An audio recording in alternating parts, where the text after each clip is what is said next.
الحمد لله نحمده ونستعينه ونستغفره ونعوذ بالله من شرور أنفسنا ومن سيئات أعمالنا من يهده الله فلا مضل له ومن يضلل فلا هادي له وأشهد أن لا إله إلا الله وحده لا شريك له وأشهد أن نبينا محمدا عبده ورسوله صلى الله عليه وعلى آله وصحبه أجمعين أما بعد السلام عليكم ورحمة الله وبركاته. We will continue where we left off on Sorah Bayyinah. We did the introduction to the Surah, some of the themes of this Surah, what it discuss what themes are discussed in this Surah, and we went from the beginning covering some of the understandings, what the Ahlul Ilm, the scholars have said concerning this Surah. Before we pick up where we left off, there was a question last week about Ubay bin Ka'b. If you remember, Ubay was the one that the Prophet ﷺ had been instructed by Allah Azza wa Jal to recite this Surah, Surah Al-Bayyinah too. And Ubay asked the Prophet ﷺ, did Allah mention me by name? And the Prophet ﷺ said yes, and Ubay started crying. And the question was, one of the brothers said, Ubay, was he from the Ahlul Kitab? Was Ubay from the Ahlul Kitab? And many of the scholars of Islamic history, they make it a point to highlight that Ubay, not only was he from the Ahlul Kitab before Islam, but he was actually considered to be one of the scholars in the Jewish faith, the Jewish traditions. He was from the Ahbab, as some of the scholars have highlighted. And having that understanding, we can understand the connection that Ubay has to this specific surah, because this surah talks about the Ahlul Kitab in detail and what led them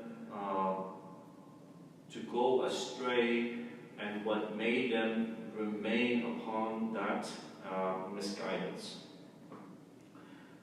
So we mentioned the beginning, لَمْ يَكُنِ الَّذِينَ كَفَرُوا مِنْ أَهْلِ الْكِتَابِ, until the end of that verse. And then we mentioned where Allah subhanahu wa ta'ala says, رَسُولٌ مِنَ اللَّهِ يَتْلُو صُحُفًا مُطَهَّرَةً. And then we stop there, فِيهَا كُتُبٌ قَيِّمَةٌ. That in it, this message, this Bayyinah that is being given to mankind, it has it is a precious book. Because of this verse, many scholars have said that the Bayyinah that is being talked about in this surah, in many verses, it refers to the Quran itself. But like we highlighted before, whatever the case is, whether the Bayyinah is the Messenger of Allah sallallahu alaihi wasallam, or it is the Quran, or it is the religion of Islam, these kind of ikhtilafat, differences among scholars, it comes back to one and the same. Whether you say this Bayyinah means Quran, it means the Prophet, or it means something else, the Bayyinah is the haqq in this case. Okay? So when the haqq, in other words, when the haqq came down to the people at the time of the Prophet ﷺ, it caused division. A group of people believed, and another group of people decided not to believe. And this is highlighted in the coming verses where Allah Azza wa Jalla says, وَمَا تَفَرَّقَ الَّذِينَ أُوتُوا الْكِتَابَ إِلَّا مِن بَعْدِ مَا جَاءَتْهُمُ الْبَيِّنَةُ. That this division did not happen amongst the Ahlul Kitab, the people of the scripture, until the Bayyinah reached them. When Allah subhanahu wa ta'ala tells us about the Ahlul Kitab, one of the sad things is it highlights what not to do as a person of knowledge. In simple terms, the Ahlul Kitab were people who had been given scripture, prophet after prophet had been sent to them, and because of the knowledge that they possessed, they should have known better. And the point here to really emphasize on, it is not when Allah subhanahu wa ta'ala tells us not to be like them, it is not that Allah subhanahu wa ta'ala hates a group of people for who they are, whether they be Jewish or they be Christian or so on, or from a particular group of people. But what Allah subhanahu wa ta'ala disapproves of and hates, it is the fact that they had knowledge, but their actions contradicted that knowledge that they had. And this is why the Prophet ﷺ told us in a hadith that the people who will be punished first on Yawm al-Qiyamah, even before Fir'aun and the likes of these people, they are the scholars, people who had knowledge, but they acted in contradiction to that knowledge. And this is why Allah Azza wa Jalla tells us in the Quran, وَلَا تَكُونُوا كَالَّذِينَ تَفَرَّقُوا وَاخْتَلَفُوا مِنْ بَعْدِ مَا جَاءَتْهُمُ الْبَيِّنَاتُ وَأُولَٰئِكَ لَهُمْ عَذَابٌ عَظِيمٌ. Do not be like those people who received the guidance, received the knowledge, and only for them that after they received the knowledge, they started disputing amongst themselves. You see this happen many times. The Ahlul Kitab at the time of the Prophet ﷺ, they knew that the Prophet ﷺ was a messenger, and they could see the signs that were mentioned in their book. But what happened? They chose to turn a blind eye.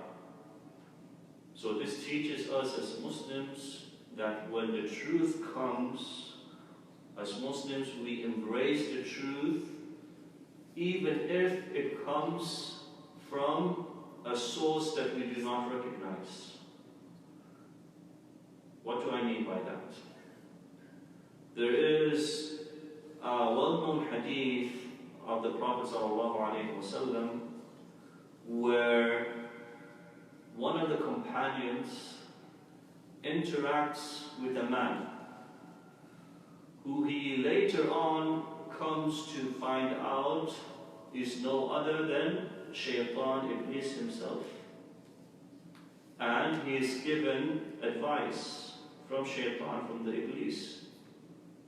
And the Prophet ﷺ, when he finds out about this, he says, صَدَقَ وَهُوَ كَذُوبٌ. He has spoken the truth, even though he is a complete liar.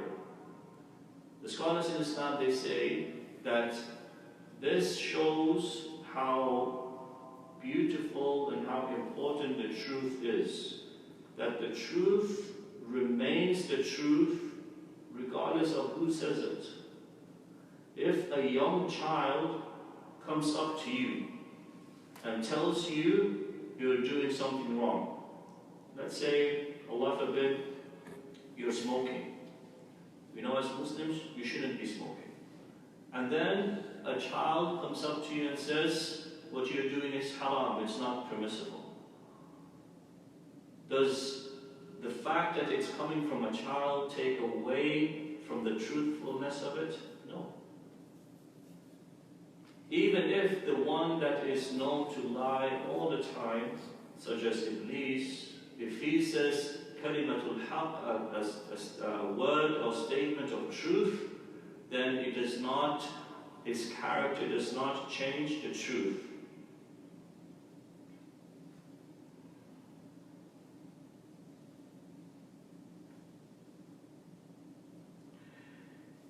And this concept of the truth is one that is emphasized time and time again in the Quran and in the Hadith of the Prophet ﷺ, where the Prophet ﷺ told us that a person will not speak the truth until he is written as amongst the truthful people.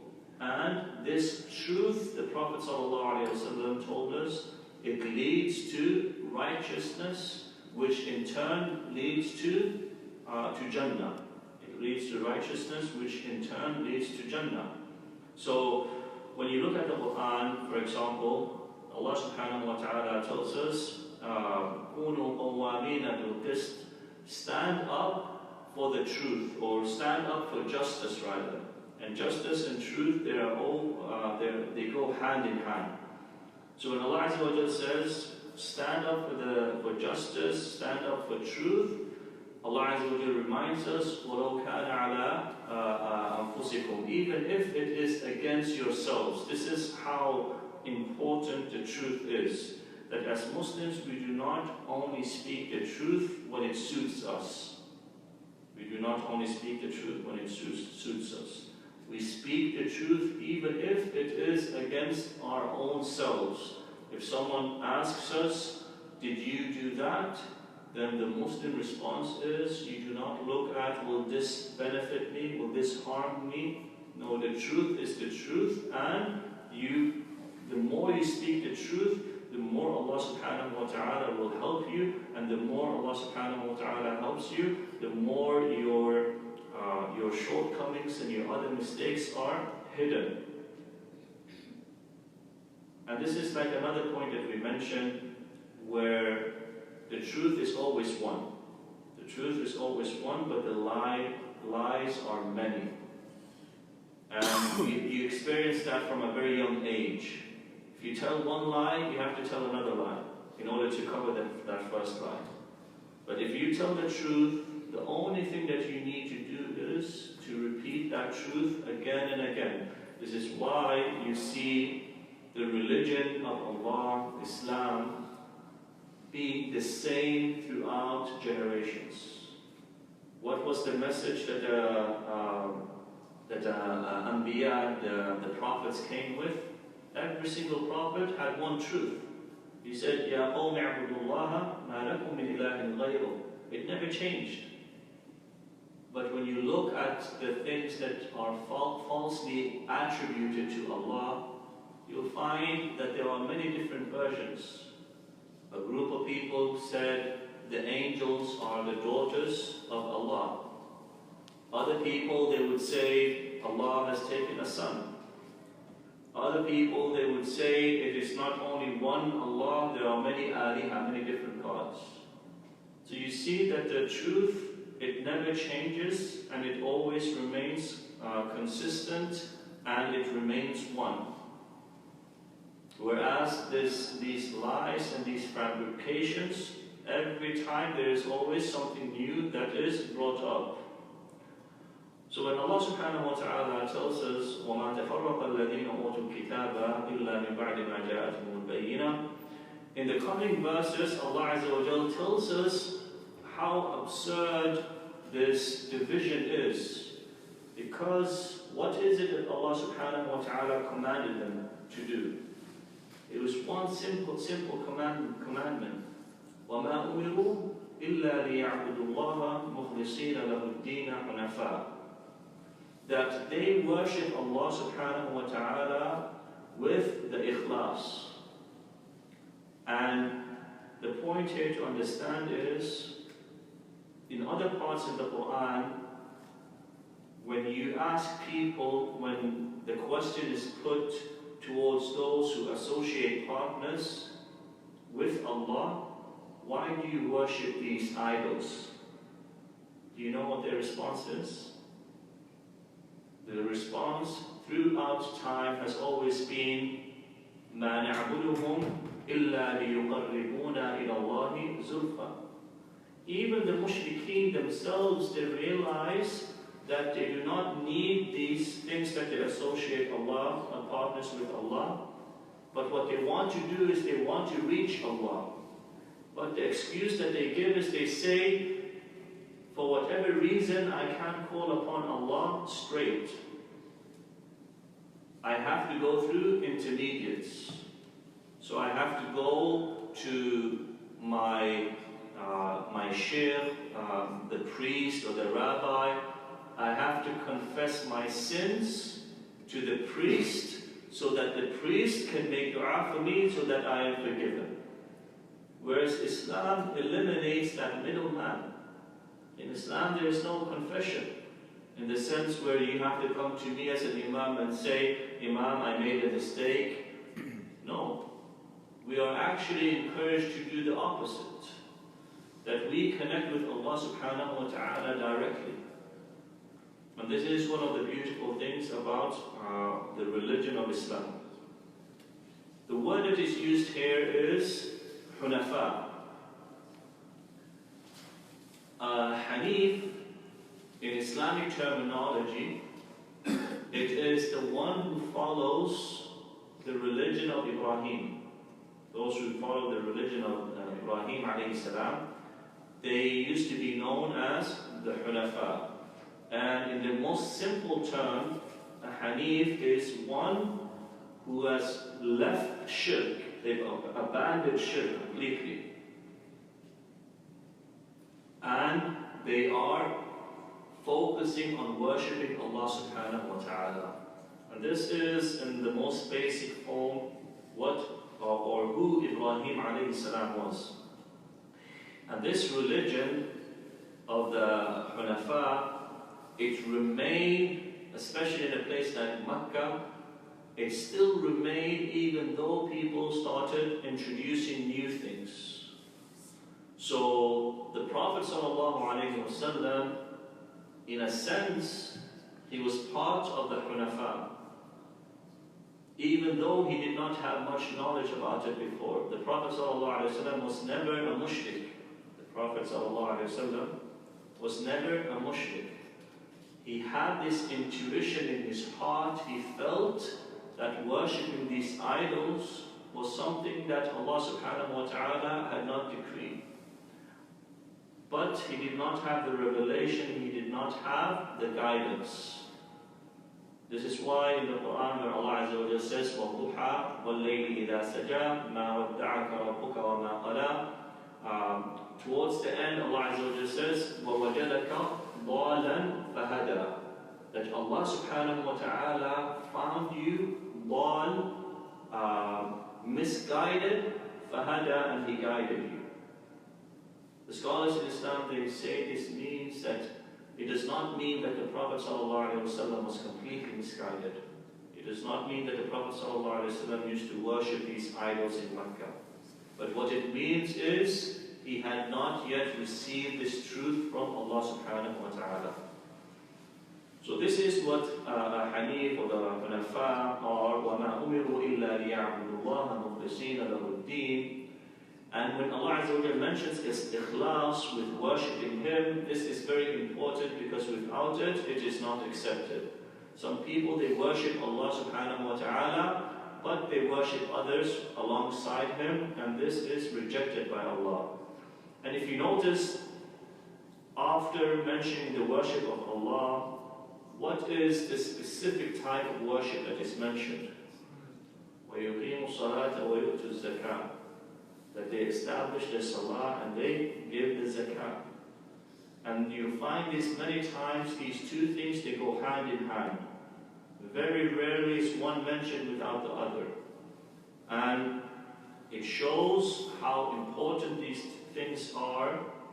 And sadly today you see people, when it comes to the salah, many people are neglectful of the prayer. They pray whenever they feel like it. Or they pray whenever they are able to. But if something is really important, then you make time for it. This is a concept that we've forgotten sometimes. When it comes to secular things, if you want to watch a movie, but you have a packed schedule, if you want to chill or hang out with your friends, but you have a packed schedule, what do? You move things around. You say, okay, let me try to get everything done by Friday, so that I can go and play soccer on Saturday, so that I can spend time with my children on Sunday. You make time for what is important in your life. But when it comes to Salah, we have this other approach, or worship in general. A person goes through the whole day and they say, whenever I get time, I'll read the Quran. Whenever I get time, I'll make some dua. But if you don't make time, you will never find that time. This is the reality of life. So the zakah, the salah and the zakah, they go hand in hand. And if you notice, the word that is always mentioned, and this is something that the scholars highlight often, it is وَيُقِيمُونَ الصَّلَاةِ. That the iqamah to salah, establishing the prayer, it is different from just praying. And this is a very, very important concept. To establish one's prayer means that you pray on time, you do not delay it, and you are focused in your prayer to such an extent that you actually look forward to the next prayer. But we see prayer as a burden. We want to get it over and done with. Alhamdulillah, now I finished Dhuhr, and Asr is 4 or 5 hours away. But the Prophet ﷺ, because he understood the value of the prayer, he would look forward to that. And then Allah Azza wa Jalla says, وَذَلِكَ دِينُ الْقَيِّمَةِ. And that is the straight religion, the religion that is not crooked or does not have any contradictions to it. And this is again one of the beautiful things about the religion of Islam, is its simplicity. One of the many beautiful things about Islam is in its simplicity. People make it difficult, but in reality, if you look into the scriptures, it is very easy. For example, Hajj. You know, Hajj it has many parts to it. You do it throughout a few days and you spend some time, and there's a sequence of things that you do. Some of the companions, they got confused when they were with the Prophet ﷺ. So they did certain things out of sequence. And they would go to the Prophet ﷺ and they would ask, I did such and such. Is it accepted? The Prophet ﷺ would say, If'al wa la haraj. Do, and there's no harm. Meaning the Prophet ﷺ, as much as he could, as long as it was not a major thing, he would make things easy for the people and not make it difficult for them. So the simplicity is part of the beauty of the religion of Islam. And also a part of the beauty of Islam is its middle ground. Meaning that many times you'll find that Islam does not go to any extreme. I'll give you an example. In some religions, in order for you to be a person who has dedicated your life to that religion, there are many restrictions that come with that. They say, okay, you dedicated your life to Allah subhanahu wa ta'ala or to God, now you can't marry. Now you can't do this. Or if you get married, you can never divorce. They say married, you end up with whoever you end up with, and after that you cannot divorce.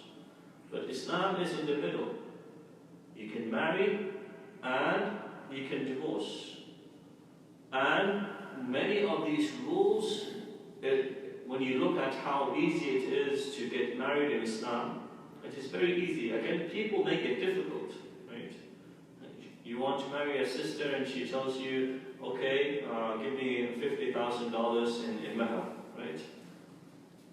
That is not a religion. It is people who are making things difficult. When I do the nikah here at the masjid, there was one couple, a family, they came to me and we did the nikah here at the masjid. The khutbah to nikah, it doesn't take more than 5 minutes, less than that. They said to me, Sheikh, are you sure you did it the right way? It's very, very short. We're used to, a long thing, and the imam giving the khutbah to nikah for half an hour and so on. But again, this is the beauty of the religion. It is very simple. If you want to make it simple, the religion is extremely simple and straightforward. Same thing with divorce. It does not have to be this big thing. You say, I divorce you, and then the person is divorced. When it comes to becoming a Muslim, you don't have to make this huge thing. You just say the Shahada and you become a Muslim. So this religion, it has many things that makes it very beautiful. These are just some aspects to it, the simplicity, the middle ground that the religion teaches us, and also the fact that there is no contradictions within the religion. That even though the Quran was revealed over 23 years, you'll find that there is no verse that contradicts another verse. Sometimes people, because of the misunderstandings that they have, they might think some verses are in contradiction. But if you understand the Tafseer and what the scholars have said about these verses, you come to realize that these verses, the Quran is without contradiction. On a final note, this is a point that we mentioned in the past, but it is kind of related to this to show the way that the religion has no contradictions. In the Mus'haf, you have Surah Al-Fatiha, and then you have Surah Al-Baqarah. And Surah Al-Baqarah, it starts off with Alif Lam Mim, and then it says, ذَلِكَ الْكِتَابُ لَا رَيْبَ فِيهِ. That is a book that there's no doubt in this book. And the story goes that a man who was not a Muslim, he was reading the Quran for the very first time, and he wanted to learn more about Islam. So he's reading the Quran, and the first few verses after Surah Al-Fatiha, he reads, that is a book, meaning this Quran is a book, and there is no doubt in the book. He said, when I reached that second verse, I said, I want to become a Muslim. And people were shocked. And they said, why? You haven't even read, you only read Surah Al-Fatiha, now you're reading the beginning verses of Baqarah, and you're already convinced? And the response the man gave was, he said, when I read any other book that is written by human beings, they always begin by mentioning or apologizing rather for any shortcomings. And they say, I've tried my best, and if there's any mistakes, it will be corrected in the second edition, the third edition. If you want to point out any mistakes, they show humbleness. But the Quran is the complete opposite. Not only does it say in the very first verses, there's no doubt in this book, but a page or 2 pages in, it puts out a challenge. It says, if you can produce something like this, then produce it. So the man, he said, just by the introduction of the Quran, those first verses and those first pages, it made me realize that the Quran was not written by a human being. This is not the way a human being speaks. Because if you open yourself up like that to scrutiny, people will find mistakes. People will find mistakes if it's written by a human being. They will say, oh, you made a mistake here, you made a mistake there. But the ones that hated the Prophet ﷺ the most, Abu Jahl and these people, they knew the Arabic language inside and out. Not a single one could pick out a grammatical mistake in the Quran, a linguistic mistake. They could not say, this is a mistake that the Prophet ﷺ made in the Quran. No. What were the things that they started saying instead? They started name-calling, because that's the only thing that they had left. You know, sometimes when you debate with someone, you argue with someone, and you don't have anything to show that the person has made a mistake, what do you turn to? You start saying, oh, you don't even know what you're talking about, you know. But address the points. Come with counterpoints. So these people, they started saying things to the Prophet ﷺ. He's a sahir, he's a magician, he's majnoon, he's a madman. And even the things that they started saying to the Prophet ﷺ, they were contradicting each other. Because if you say to someone, this person is a sahir, is a magician, it takes a little bit of intelligence. But if you say to a person, this person is majnoon, then you say this person has not even intelligence, they don't even have sanity. They're crazy. So make up your mind. So it shows the frustration that they had against the Quran because they could not attack the Quran openly. And this is again one of the things about the Quran. Allah Azza wa Jalla says, "La ya'tihi al-batilu min bayni yadayhi wa la min khalfihi." That no falsehood can approach the Quran at all. Why? Because Allah subhanahu wa ta'ala revealed the Quran. So inshallah we'll stop here.